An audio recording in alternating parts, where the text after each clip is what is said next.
Hi, everyone. We have Josh and Nandini here, and we're just going to wait a few minutes to let everyone get into the Zoom event, and then we'll start. So thank you for your patience. It's just going to take a few minutes. Hope everyone's enjoyed the beautiful weather today. Yeah. You can do it. Oh, just take my water. What did we drop? No, it was closed. Don't worry. Okay. Well, I guess I misspoke when saying that they were both here. I'm here. He's fine. I was a foot We away. haven't lost him. And it's amazing that we can both actually be here in a real bookstore. I know. Yeah. All right, we're going to start. Hi, everyone. My name is Jane Stiles, and I'm the events coordinator at Wellesley Books. I want to thank everyone for joining me for tonight's event with Nandini Bajpai, here to discuss her latest novel, Sister of the Bollywood Bride, in conversation with our local author, Josh Funk. All of us at Wellesley Books hope you and your families are healthy and well. It is hard to believe that I have been doing Zoom events from my dining room table for 14 months now, but I hope you are positive, as am I, that we are going to be back in person this fall. And as I told Josh and Nandini, we're hearing rumbles from our publishers that that is in fact going to happen. I want to remind everyone that Wellesley Books is open for business in person for curbside pickup or online 24/7. There's a lot of great fiction out this spring, so come in or give us a call. We're happy to recommend a book for you or for anyone else. I'd like to remind everyone that it's Father's Day is coming up, and not only do we have all books for all kinds of dads, but we also have a great gift selection, so we hope to see you in the store soon. Nandini and Josh's books are all available online or in our store. By purchasing a book, you are helping to support your locally owned independent bookstore, and all of us at Wellesley Books would like to thank you for that. I hope everyone knows that for people attending tonight, Nandini is going to raffle off an iPad at the end of the evening, so stay tuned. Nandini and Josh are going to talk after my introduction, and then we'll be taking questions from the audience. Please use the Q&A function at the bottom of your screen, not the chat, and don't raise your hand. So both of tonight's authors are favorites of all of us at Wellesley Books. I first met Josh Funk at an event for BJ Novak before he was even a published author.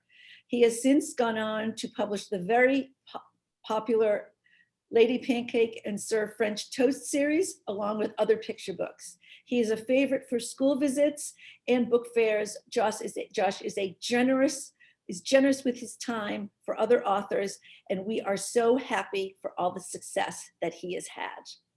Nandini used to work in the gifts department at Wellesley Books, and we still miss her. She had published books in her native India, but not here in the US until A Match Made in Mehendi was published here in 2019. Nandini and her husband have 2 children, one of whom just graduated from Tufts with all the honors. She is here tonight to discuss her newest book, Sister of the Bollywood Bride, and all of us at Wellesley Books are proud of her. Welcome, Josh and Nandini. Oh, thanks, Jane. I appreciate that. That's a lovely introduction. And I can't speak for you, but I can speak for myself, and I love Wellesley Books as well. And I thought we would start off with the toughest question, which you already said you forgot the answer to, Nandini. But what is Sister of the Bollywood Bride about? Actually, before we start, Right. Did you just get a phone call? I did. Who was it from? It was from my sister Ruhi from Australia, because she knows the book launches today, and she's probably confused about how to get onto Zoom. It is morning in Brisbane, so she could be logged in. But the book is called Sister of the Bollywood Bride, and your sister just called as Jane. I have 3 sisters. 3 sisters. Okay. Yes, and this is one of them calling. We might hear from another one by the end of this. Should we get them on the phone? Would that be a good idea? Goodness. No? I think one of them is in India, and it's the middle of the night there. The other 2 are in Australia, so they're probably watching right now. Okay, all right. Yeah. Well, if you're watching, welcome. Thanks for joining us. And if you watch the recording later from India, it's great to have you. But now, can you tell me a little bit about what this book is about? What is Sister of the Bollywood Bride about? Yeah, well, before I tell you what the book is about, I just want to say thank you to Jane, and I'm so happy to be back in the bookstore. Like she said, I used to work in the gifts department, so Father's Day gifts really good up there, and it just feels like being home. I really miss bookstores and like in-person places like libraries and all other bookish, places like cafes, and it's really, really nice to be here. And now, Oh yeah, no, I mean, I think I miss bookstores too. I think I miss the smell more than anything because yeah, my mask has made me just smell this is the my own. first time we've been without a Yeah. mask inside a store. Yeah, I mean, I'm vaccinated as of a couple weeks ago, and you as Me well. too. Yeah. I mean, I usually just smell my own coffee breath from inside of bookstores, inside my mask. But Right. yeah, so tell me a little bit about the book that we're here to celebrate. The book launch today. Okay. So we're here to celebrate Sister of the Bollywood Bride. And it's about a girl who's in high school. She's a rising senior. Her name is Padmini Lata Kapoor, and she goes by Minnie. And Minnie's been raised by a single dad because she lost her mom at the age of 10 to cancer. And her older sister is much older than her. She's 8 years older than her. And she's actually graduating from med school and going into residency. And if anyone has a doctor in the family, that's a really tough time in life and you have no time for anything. But she's also getting married and she has no time to plan anything. And Minnie is the one who decides when she sees some of the gifts, some of the jewelry that their mother who passed away had left for them. She decides she is going to have plan a really beautiful wedding for her older sister. And she has the summer off because it's between junior and senior year. And she got her SAT score back and it's perfectly fine. So she doesn't need to study for it anymore. And she decides to spend her summer trying to plan a wedding. And she's a teenager trying to plan a big fat Indian wedding. And what could go wrong apart from the hurricane that's on the way. So now I did want to ask, weddings. Are you a big fan of weddings? Tell me about your own wedding. What was that like? So yeah, I mean, like I said, I have three sisters. They all got married in India. I was the one who got married overseas in Brisbane. And this is Brisbane last century without any internet. We had recently moved there. We didn't even know where to find a priest. And imagine trying to plan an Indian wedding there. But everybody pitched in. I had my wedding in the backyard of my oldest sister's house. And my sister from India brought in my wedding sari, which I couldn't even see. And then when it showed up, I had two choices, where the pink one, where the orange one, and that's what I had to go with. But I was Minnie's age. Okay, this is going to get a little confusing. I was Minnie, my character's age, when my older sister Minnie got married, because she is 10 years older than me. So I was 18 when my, when Minnie, my sister, got married. So I remember that so vividly, and everybody else's weddings too. And what about you, Josh? I was married in a Mexican restaurant in Baltimore. It was a small wedding, and we just really liked Mexican food. It was called the Blue Agave, but they are no longer around. But it was in downtown near the harbor. But it was fun. So you said this book was sort of inspired from my sister-in-law's wedding. Yeah, an experience that you had. I did. Okay, so tell me about this, where you're sort of combining real life with hurricane and yes. Yeah. So tell me. The hurricane was real. Oh my God. Those of you that live in the Boston area might remember 10 years ago. So the summer of 2011, Hurricane Irene hit Boston. And we don't get a lot of hurricanes. We're not Florida, So hurricanes come, they sort of die out and turn into tropical storms by the time they get to us, by the time they get to New England. But Hurricane Irene kept coming. It just kept coming. It just kept coming. And it was supposed to hit us the day of a wedding. And then everybody had to pitch in because, the wedding venue canceled on us and we had to sort of scramble. Everybody pitched in to help to save that wedding. And it ended up being really, really fun. And while it was happening, I'm like, oh my God, this can't be happening. If I wrote this in a book, nobody would believe it. But it's happening. So maybe I should just write this thing. And so I ended up doing it.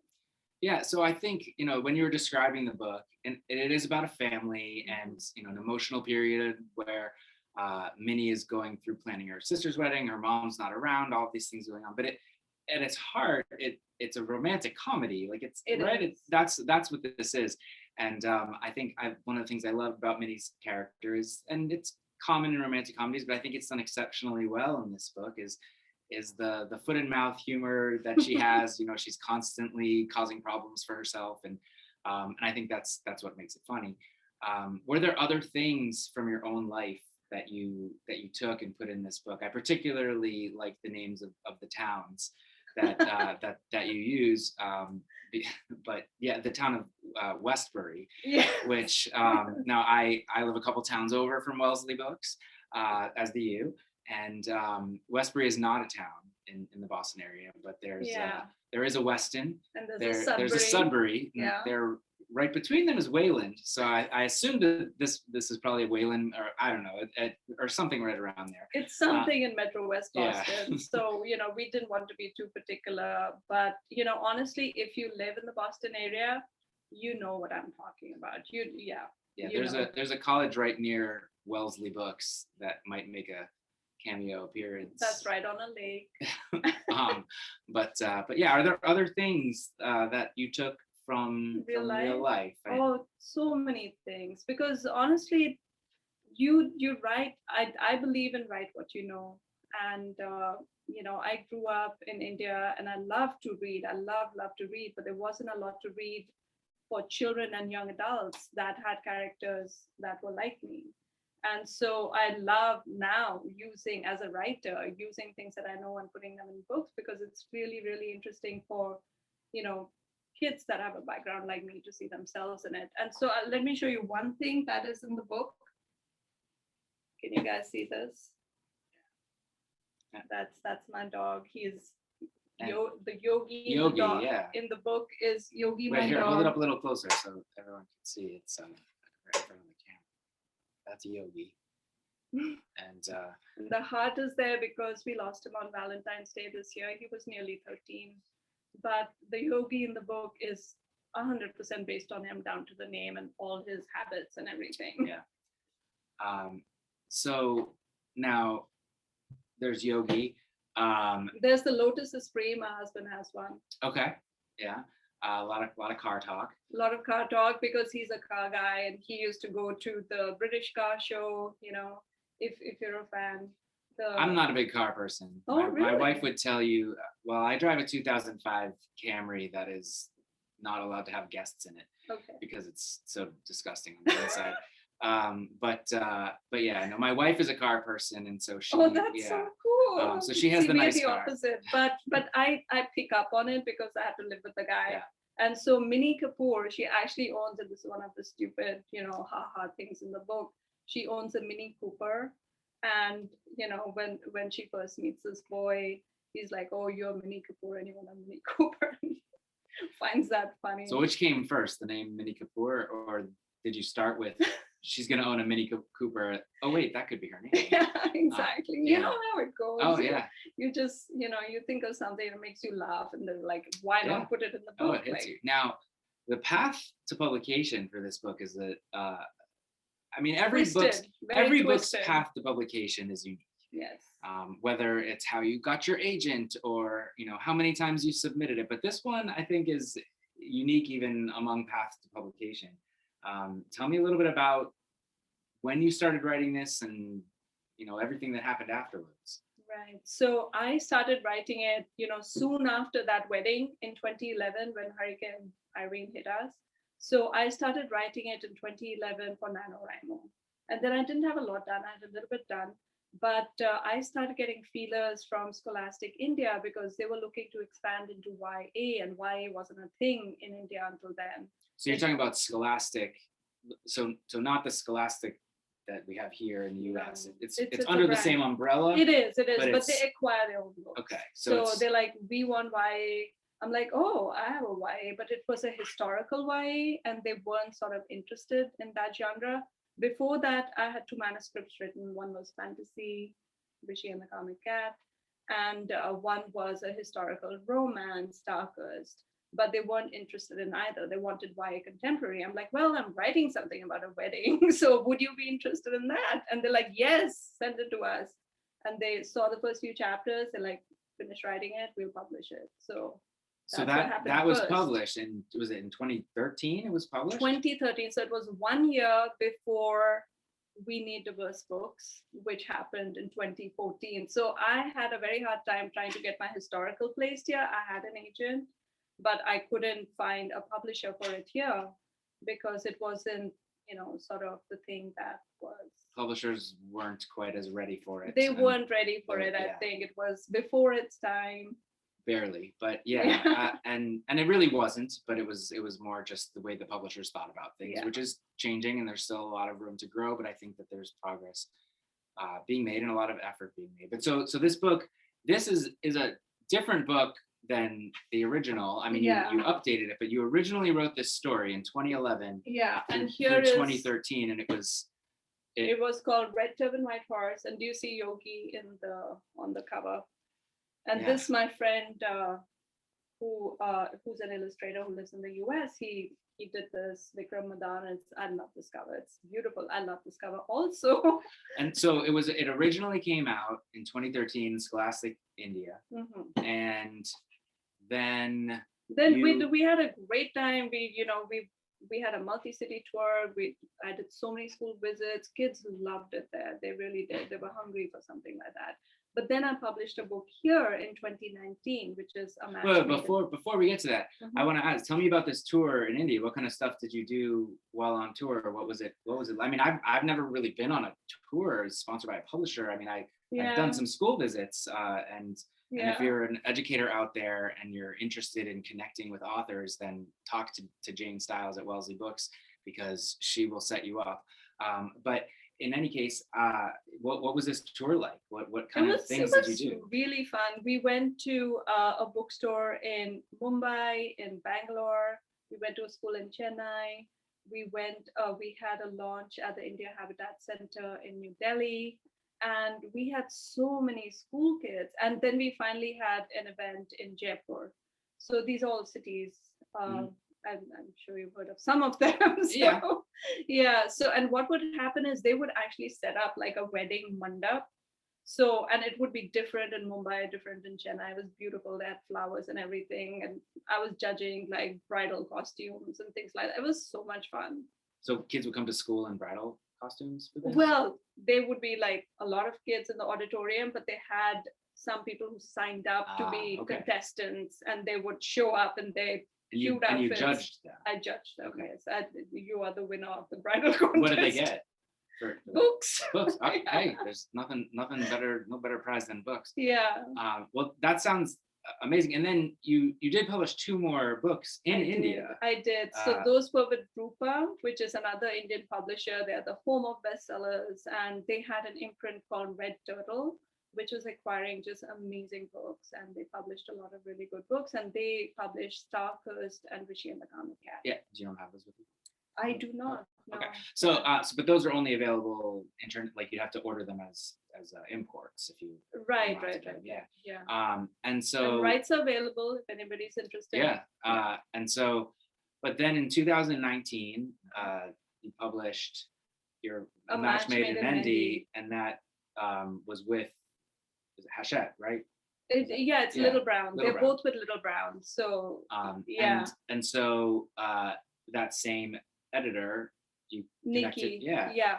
So A Match Made in Mendi is about a girl who comes from a long line of Indian matchmakers, Punjabi matchmakers, and she decides to use their techniques to come up with a dating app that goes viral in her high school. It's really a fun book, and I really enjoyed writing it. I started writing it in 2014 with a really cool packaging company called Cake. And then it was acquired by Little Brown, and it was published in 2019. Yeah, and so that one, another hysterical comedy or romantic comedy, I highly recommend. It just came out in paperback, I believe. So they released it with a new cover in paperback. So this is the original. That's the one that I have. Yeah. That's the one you have. And then this is the match I don't know if you can. Yeah, no, it's on there. You can see it. Okay. But it looks cool matches. together. Yeah, they look great together. And what I love is in the back of this one, they have a picture you see both of them together, which is so kind of cool. Yeah, to that's see really them. cool. That's Yeah. awesome. And so then you got interest from the same publisher to To acquire this book that you had already written. And I but- just got the rights back. Okay. So I had just got the rights back for world, for everything. So I was interested in seeing if, Yeah. somebody would, and luckily Nikki loved it. So don't flash your face. No, I wanted to hear I you. know, It's I fine. know, It's it's fine. okay. I'm just expecting a text from Jane. Yeah, so you got the rights back and you had to do some editing because that's an interesting process. You had already published this book, it was done, Mhm. and then, but it's 9 years later, or 8 years later, sorry. Yeah, so what we did, we took out, it was very firmly set in 2011, and we changed that to make it ambiguous.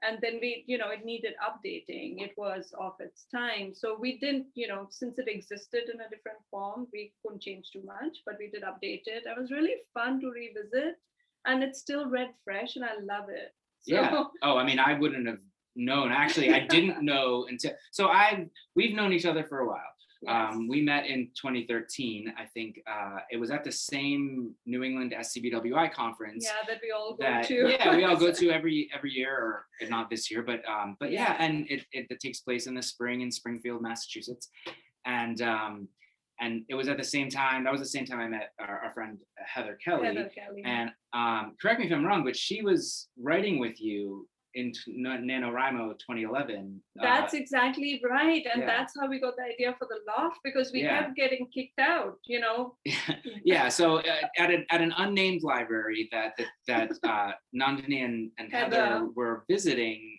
We live daily, in that town. and which has multiple libraries, and so they were visiting the library every day for, you can block off an hour or two. You can get a study room. In a for study an room, hour. and I've done a lot of writing at libraries myself, in study rooms sometimes.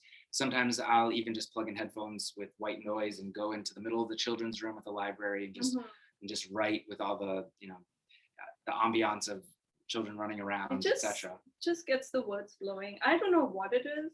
It's a great place for me Yeah.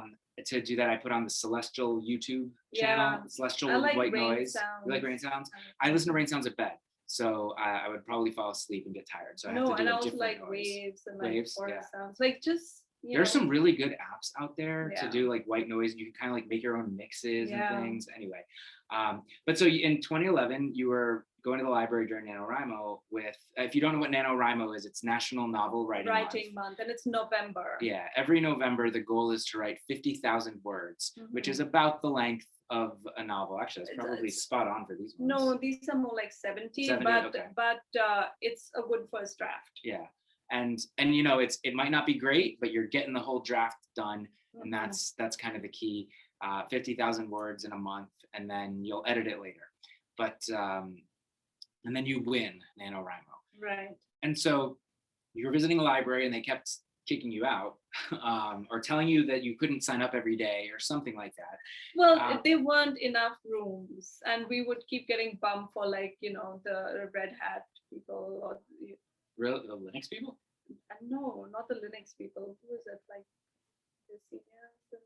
Oh, okay. I don't Yeah. know. Yeah, maybe in your town. But so there's other Red Hats that I don't want to talk about. Okay. But so I think that you guys came up with, and Heather ran with it, is the Writer's Loft, which is, we just needed a place to write, and when you're very busy at home and you don't really have a dedicated office, neither Heather or I did, it's really, really helpful to go to a place like a library or a cafe and just write and not have to worry about anything. And the library was not it. It wasn't working for us. So Heather decided that we should make a place for writers where they could just drop in and write.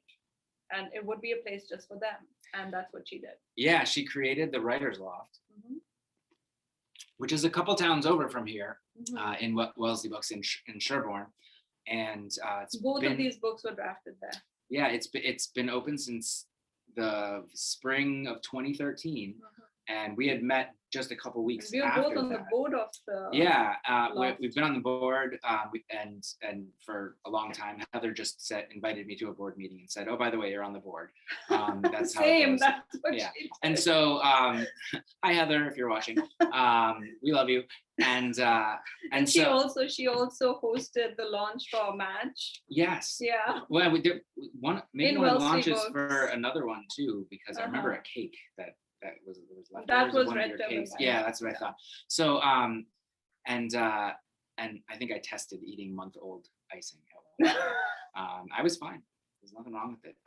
But so then, so she created this place with the Writers Loft in Sherborne, which it's officially a nonprofit organization. It's been open for 8 years. I at this love point. having community that 8 years. We got to start planning Yeah. a 10-year anniversary. But so it's a writing community where it's nonprofit. If you want to go and write and drop in and spend a few minutes away from your pets, walking the dogs, the washing machine, any of your chores, kids. I love my kids too, if you're watching.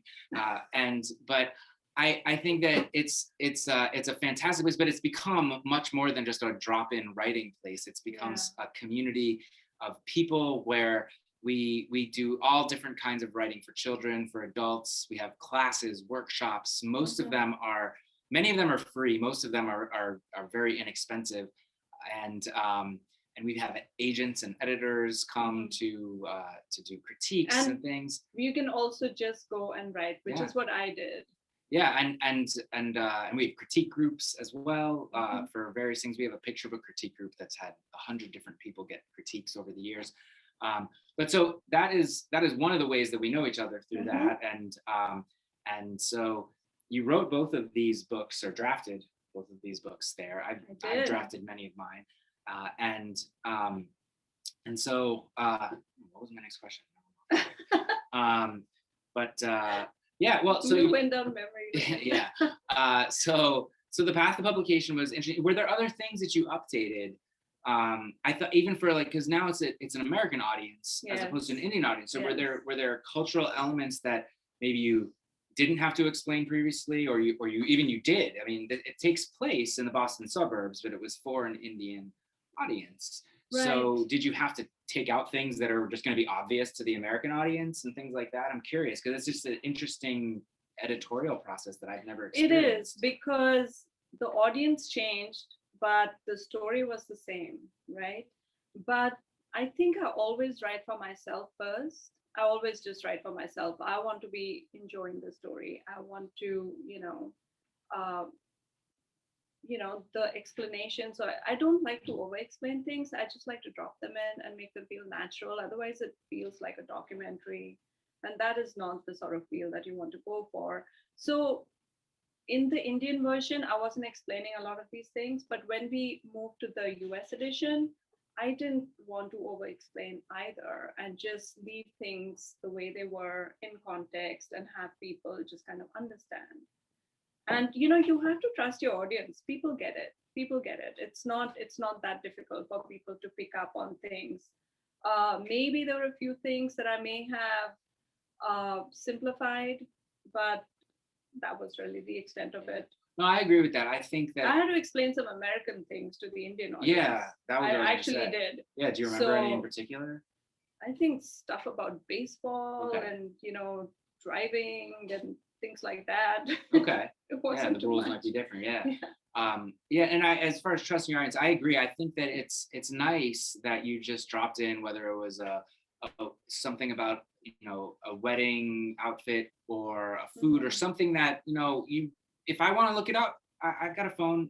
The audience for this book is young adult, so it's YA. Young at heart. Yeah, Anyone. I mean, it could be read probably as young as 12, but it could also go through the I want to read it. Yeah. Well, no, yeah, I'm just my wife reads YA books all the time, and she's younger than me. So, but I think that it's one of those things where you don't know what it is, and you can probably figure it out from context. And even if you can't, we all got phones, we can look it up, we can see, and then we get some pictures and we explore. And I think that's a great thing to just make it normal. Just having lived here for 20 years, I'm so used to, just talking to people about my life and my culture and things like that. And I'm very used to what sort of questions and what sort of, you know, explanations people would need. And so and I don't, like I said, I don't like to over explain, but I do like to just make sure that the details are there for people to pick up on. And, you know, there's something about just having details in there. Somebody said that the universal is in the details. So instead of trying to generalize and make everything be similar, you write about your story and your details, and people pick up on it and they can see their version of life experience sort of reflected, or they can find similarities, and they can, you know, still sort of clue in and follow the emotion. So I speaking, don't know if I'm making any sense, but I'm I trying know, to I think explain. that's Yeah. great advice for writers. Speaking Yeah. of writing, do you have any advice for young writers out there that are, you know, big readers and maybe want to become a writer someday, or just love to write right now? What would you tell them as some of your best go-to tips? Well, I always tell them to start with reading, because, you know, if you want to be a writer, you want to have read a lot. And I think it just helps you know how storytelling works if you're a reader who's read a lot. And I also like to tell kids to write what they know, write from their own life experience. And especially kids who don't see themselves in books, who are underrepresented, you know, definitely write your experience. And but don't only write things that you know, write what you want to read. So if you want to write fantasy, and obviously, you know, there's not, maybe nothing fantastic about your life, there's no magic or whatever, but you can write it. You know, you can write science fiction, you can write dystopian, you can write historicals, but still there's a core of it, the emotional core, which comes from your life experience, because the characters still need to be real, even if, you know, it's all fantasy or all historical, or it's all something completely different. Because if you want to read it, then you should write it. And especially, you know, books that have characters that you don't see very often, they aren't all, you know, there isn't this whole backlist of books, you know, that are romantic comedies that were written about like Indian kids, Yeah. or Chinese kids, or, you know, Hispanic kids or Black kids. They aren't there. So if they're not there, they may have been done many, many, many times, but you can still rewrite them, you know, from your lens, because your lens is going to make it different. So that's what I say, you know, use your experience and write what you want to read. But yeah, and any time you want to write in a particular genre, even if it's a story style or you know, something that's been done before, nobody's written it like you'll read it. Exactly. So Exactly. yeah, a question that it's harder for me to answer in picture books, but I think might be better for a longer novel. What was, it's probably one of the last questions I'll ask, but what is your what was the most fun part about writing this book? What a most fun scene? You know, what did you get a kick out of, without spoiling anything? But what did you have a particular relationship that you liked writing? I mean, I know for me personally, and I don't want to steal yours, but is Minnie's relationship with I'm blanking on his name. Veer. Yeah, with Yeah. Veer. I mean, just Oh, definitely. yeah. I mean, love the sweet romances. You know, I mean, admire well, so much not fun the with sweet that. romance part. I'm talking about the funny part The when fun- well, that's when part she of it. kind of keeps falling on her face, basically. That's That's part yeah, of it. that's my like The that, meet yeah. cute. Yeah, I exactly. love There you writing go. meet cute. Yeah. So yeah. Okay. Yeah. So other than that, would that be your favorite? I don't know. Is that one of your favorite things you to know, write? I've always loved like rom-coms, maybe not even books, but just movies and just stories that have like weddings, at like 4 weddings and a funeral, or, you know, Love Actually, or Love The Actually is Bride. so problematic. Seriously, I know, Yeah. but there are cute bits in it. Yes, there I know. are, but I'll send you a link later. Okay. Yeah. Okay. Well, you're gonna ruin it for me. I am, but you'll be happy that I I haven't did it. watched it for a long Yeah, time, but no. I did enjoy it Yeah. at one point. I'm with And you know, but there's so many cute like romantic comedies that are in books and in movies, and I just enjoy writing that stuff. Yeah. All right, cool. Yeah. And then I guess the one last question I have for you is, are there obviously everyone's going to pick up a copy of Sister of the Bollywood Bride, Mhm. but if they were going to pick up a second book at the same time that you didn't write, would you have any recommendations of books. Yeah. Yeah, oh, Well, no, I yeah. definitely want to give a shout out to Hani and Ishu's Guide to Fake Dating by Adaba Jagitar. And this book is out today. And I know she was having a launch, and for some reason, there was something that happened that she couldn't have it today and had to postpone it. So it's a beautiful, amazing, wonderful book. And, please get that if you're looking for a really great book. Nandini, say the title a little slower because I don't think everyone got it. Okay, it's Hani and Ishu's Guide to Fake Dating. Okay, thanks. And in stock at Wellesley Books. Oh, excellent, even better. We're open till 9, call us. Anyway, that was a great conversation. Thanks so much. I just want to remind people, if they have any questions, to just put them in the Q&A section at the bottom of the screen. And we have a question from someone who says, how do I buy Sister of the Bollywood Bride right now? And right now you can call Wellesley Books at 781-431-1160, or go, and someone will put one aside for you, or you can go on our website and order it online. So there are a couple of questions here. If you call her now, will she be able to sign it before she leaves tonight, right? There you go. Absolutely, yeah. I was thinking, Josh, I like that. Yes, she will be able to personalize it when you pay for it. So even better. So I have a couple of questions here. Would any of your sisters recognize themselves in any part of this book? Oh my God. Probably a little bit here and there, because I don't just take people that I know and put them in books unaltered, but there are definitely situations and language patterns and sense of humor that'll make it in. So yeah. Is one of your sisters named Minnie? Yes. So Padmini is You might Minnie, but recognize- she's nothing like this Minnie. Yeah. Okay, and somebody wants to know, was your sister part of Bollywood somehow? Well, one of my sisters is a very well-published author in India, and she's also a Bollywood screenwriter. One of her movies just released last week. It's called Sardar Ka Grandson, and one of her books was adapted into a movie. It's called The Zoya Factor. So yeah, I mean, she is a writer in Bollywood, but also just a writer generally. Amazingly talented. Okay, I've been corrected by one of my colleagues who's listening, and we are in fact open until 8 tonight. So Oh. we have 20. You got 22 minutes. 22 minutes to call. Well, tomorrow. Ask Lorna, she's the one that pointed it out. Okay, here is another question. Nandini, what is your favorite aspect of telling your stories in the US schools bookstores? Do you have a favorite story from meeting your fans? For meeting my fans. Oh yes.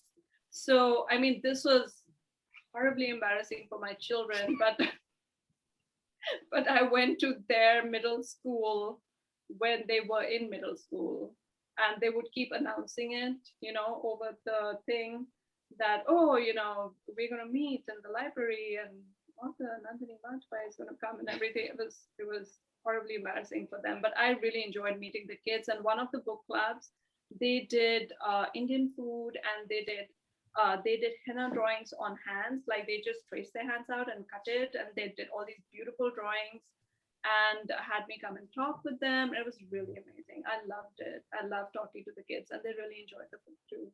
And their moms did too. Yeah, one of my favorite stories about author visits was told to me by a librarian in Newton, and an author came to talk, and this little boy raised his hand and he said, "I thought all authors were dead." I never met an author when I was a student. Never. I didn't have author visits when I was a kid either. Yeah. I think I get is So I get what he was thinking. you have a lot more gray hair than your picture. Well, sometimes authors come into my store and I don't recognize them because I've only seen their author photo, which I think was like their high school graduation picture. It's bad. Um, Change too much, and we don't update the pictures often enough. right. Like 3 years ago, and then it was all black. I don't know what. Well, the pandemic happened. There's that. Okay, somebody wants to know what was the favorite scene in the book for you to write? So many favorite scenes. Which one do I pick? I already told you mine. I love, like I said, I love the meet cutes. And one of the scenes, it's not very big, is when they go to the car show and Veer shows up and Yogi's there. And I've been to that car show many, many times, unwillingly. I've been dragged there by my husband who loves cars. But it was really kind of fun to write that. It probably doesn't stand out for other people, but it's very slice of life for me personally. It sounds like you maybe put yourself as Yogi in the story, like because Yogi was dragged there and had been there so many times that didn't Yogi not even need a leash in the dog show because that it had been there so many times? No, I think you have to legally leash your dog everywhere. There are leash laws in the state. Okay. Yeah. But I don't know. There was a line in there that Yogi knew his way around the dog show better than anybody. I think and it it's was once a the year. trails. Yeah. Yes, he did because he got to go so many times. Sounds like you and Yogi have a lot in common. Yeah, I really miss that dog. Yeah. Somebody wants to know, what do you enjoy about writing YA novels as opposed to, say, writing fiction for an adult audience? I think it's, honestly, when I was a teenager and I was reading, I remember everything I read was so fresh and so new, and I just swallowed it. As a reader, I really enjoyed reading at that age. And there's something about that age where everything is, people are just on the threshold of adulthood, and there's so many decisions that can impact their life. And it's a really amazing time. And the coming of age novel is really fun to write. All the first loves are really fun to write. And there's something about, how innocent, well, not always, because there's all kinds of dark stuff as well that you can write about for that age group. But there's something hopeful about YA that is not there in adult books. And it's just a really fun thing to be able to have that element of hope in the books. And I think that's the reason why I like. And also, you have like an internal voice that you're comfortable with. So for me, it's maybe like a 17-year-old or something. I don't know why I never grew up. Yeah. You find your internal voice. Some people love writing for 10-year-olds or 50-year-olds or something else like that. I don't know what that says about Josh writing for. I'm perpetually 12, but I write for the 5 to 8 range. So Nandini, what would you say the youngest? Someone wants to know what the youngest age is for your book. I mean, that depends a lot, obviously, on a particular child, but Nandini does write in what they call clean YA, so it doesn't have suicide or. If they can watch Disney Channel, they can read this book. Yeah. Okay. So great. So I just have like one more question. I know people that tune into talks like this, are usually avid readers. And Josh, this is a question for you as well. So, people are always looking for book recommendations. So if both of you could sort of tell Josh, some of your other favorite picture book writers, some of the ones we might not be 100% familiar with, and Nandini, if you could do the same with some other YA writers, and do it slowly so people can write them down. Yeah. No, that's fine. I'll give you a second. Well, you had it. Yeah. Yes. If you want to grab your phone and show the cover. Oh, yeah. That's a very good idea. Some of my favorite books, my favorite book from last year was, and I love We Are Water Protectors, which won the Caldecott medal by Carol Lindstrom and Michaela, not her last name, Michaela Goad. But my favorite book, so that was We Are Water Protectors. My favorite book from last year was a picture book called Your Name is a Song. And it's written by Jamila Tompkins Bigelow and illustrated by Luisa Uribe. And that book is about a little girl who gets picked up from school on the first day of school, and she doesn't she had a terrible day, and it's because nobody could pronounce her name correctly, including her teachers. And so her mom explains on the way home from school that every name is a song, every name is important, and every name it deserves to be respected and spoken correctly the way that the person wants their name to be spoken. Okay. And she goes through a whole bunch of names from different cultures and backgrounds. And then the next day, the little girl, she goes in, I'm not going to spoil by telling you her name.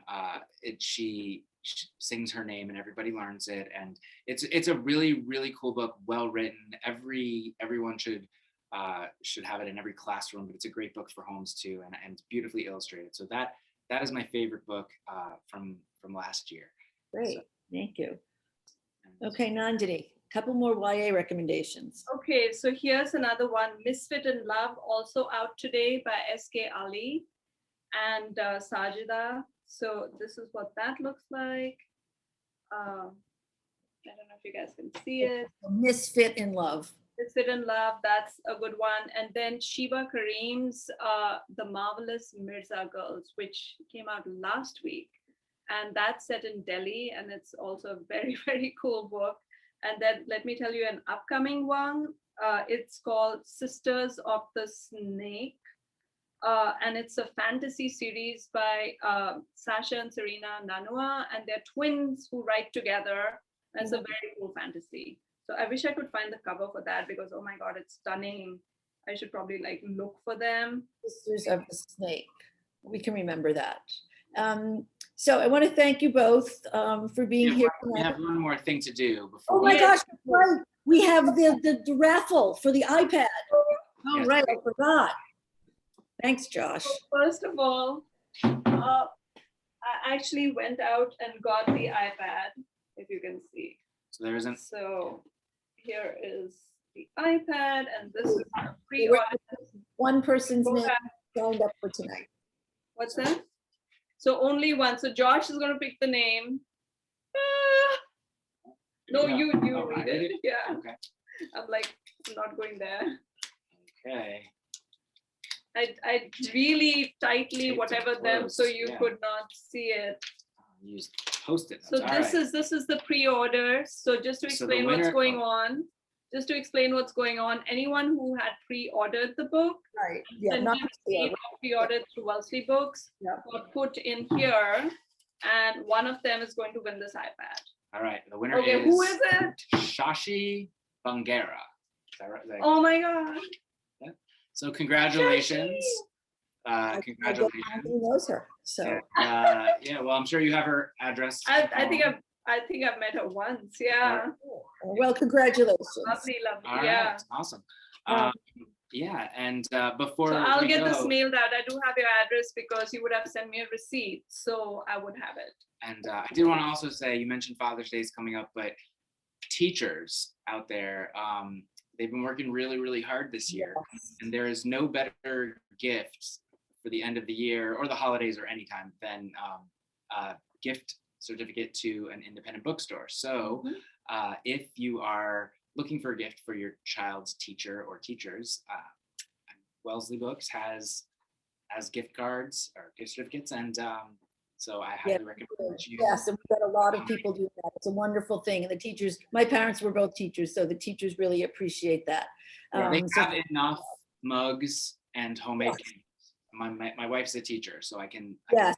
They have enough mugs and homemade candles in independent bookstores. I know because I used to stock them. That's true. So if you're not if they want it, they can come and get it. Exactly. Yeah.